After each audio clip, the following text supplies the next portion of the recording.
So I know what you're thinking. How do you do these puzzles? Or maybe you've solved them, but you don't know how you've solved them. I'm going to explain how these like connector current flow puzzles work. All right, so the first thing you have to understand is each one of these has a value. So these are 1. You see there's like one light lit up, and there's 2 lights lit up on this. These are 2, these are 1. So if I plug in a 1, let's plug it up here, and then it just connects directly in, you get 1, right? So that's 1. Let's put that away. Now let's plug in 2. All right, there's 2. All right, so you have 1 and 2 in this case. So what you can do is, as the current flows through the system, it will actually add and can also fork things. So these add, and then when it splits, it doesn't reduce it. So for example, if I take this here and plug this in, you get 1 from here traveling through this, and then you get 1 from here. This is now pushing 2, okay? So this is pushing down 2. Now if I plug in this, that's because these are all 1.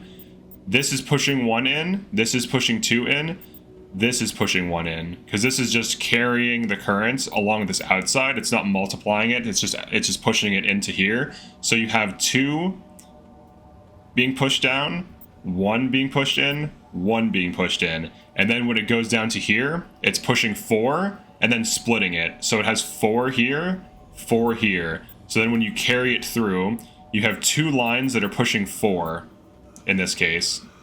So I'm going to turn this off. This is probably confusing. All right. So you have a 4 line coming down, being merged. You have a 4 line coming down, being merged, and then it's being split. So you have 16, right? Because it's 4 plus 4 equals 8, and then 8 being split is 16. So if we count the bars, 1, 2, 3, 4, 5, 6, 7, 8, 9, 10, 11, 12, 13, 14, 15, 16. We have 16 bars. So it's all just basic math. Now to solve these, you have to get them in the sweet spot. If you fill it up all the way, or if you're a little bit shy, it won't work. So you have to basically play with it, and you can kind of figure these out on accident. So for example, if I just like turn this on, we're pretty close.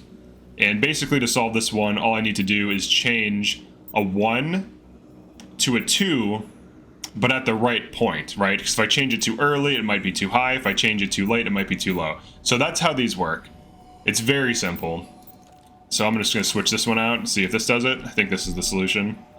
So we're plugging a 2 in here to add it here, so it doesn't add too much. All right, so that's actually too high. So I'm gonna have to play around with it a little bit. But you could also add it in here and maybe toggle this off. But I'll lose quite a bit. So you can play with what you need. So if I add the 2 in earlier, I don't know if it matters. Let's see. Let's see what we get. So now this is adding 2. So this is 2. And then it's also splitting here. So it's adding 2 and 2 in this outer line. Yeah, that's the solution. So you have to play with it. You can solve them just by playing with them, but knowing the math and how it works and how it just adds those like 1s and 2s together really helps and will actually allow you to logically solve them. Because like the first time I encountered those, I was like, how do I do these? I was just like moving things around. I had no idea what I was doing. But yeah, that's how you solve those pressure puzzles, I'll call them. I'm pretty sure it's just like electrical current, but it kind of feels like it's like water pressure in a way, or like electrical, like a certain amount of current to get things going. But yeah, that's it for this one. Definitely like and subscribe if you found this useful.